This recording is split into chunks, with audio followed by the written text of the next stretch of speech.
Проведение 40-го раунда международных женевских дискуссий по безопасности и стабильности в Закавказье намечено на середину июня текущего года.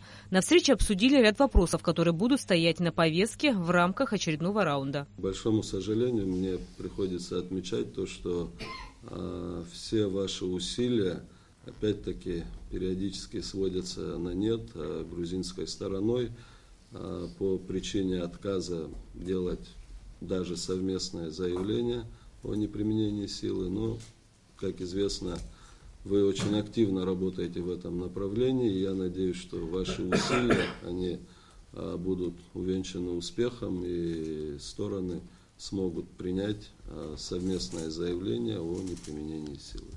Сопредседатель женевских дискуссий от Евросоюза Герберт Зальберг поблагодарил Дауракова за возможность лично ознакомиться с ситуацией на КПП «Ингур», куда накануне состоялась совместная поездка.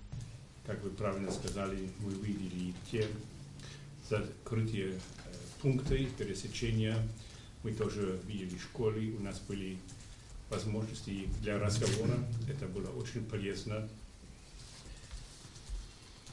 Лучше не только говорить об этом, но тоже видеть это. 40-й раунд на самом деле, мы надеемся, будет давать нам возможность сделать конкретный шаг вперед. Может быть, именно по той теме, о которой вы говорили, вопрос неприменения силы, вопрос заявления, одобрения текста.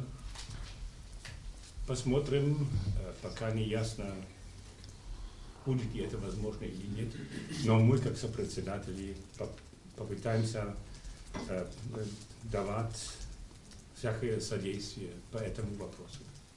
Сопредседатель женевских дискуссий от ООН Анти Турунен и сопредседатель женевских дискуссий от ОБСЕ Гюнтер Бехлер подчеркнули, что для них было важно лично увидеть обстановку на КПП «Ингур» и убедиться в свободном передвижении жителей Гальского района. Я хотел тоже выразить свою благодарность за организацию визита в Нижнюю зону Галь. И для меня, как председателя Гальского НПРИ, было также важно ознакомиться с ситуацией на местах и что касается свободы передвижения. И, конечно, очень важно, чтобы была возможность ознакомиться персонально с фактами на местах и чтобы продолжить потом дискуссию. Мы продолжим дискуссию по этим вопросам на следующей встрече НПРИ 31 мая. Безусловно, эти вопросы также возникнут и на встрече.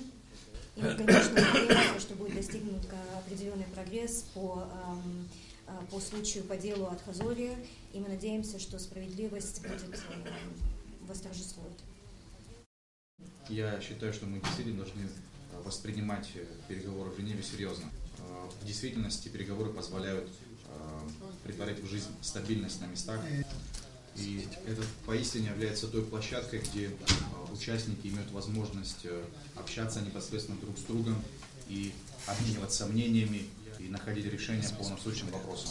И мы, как софасилитаторы данных дискуссий, приложим все усилия для того, чтобы следующий раунд принес определенные плоды, чтобы он стал конструктивным и чтобы во время его работы были найдены новые подходы, новые пути решения существующих вопросов. Буквально через месяц состоится юбилейный 40-й раунд женевских дискуссий. Рената Шакай, Алексей Гухава, Абхазское телевидение.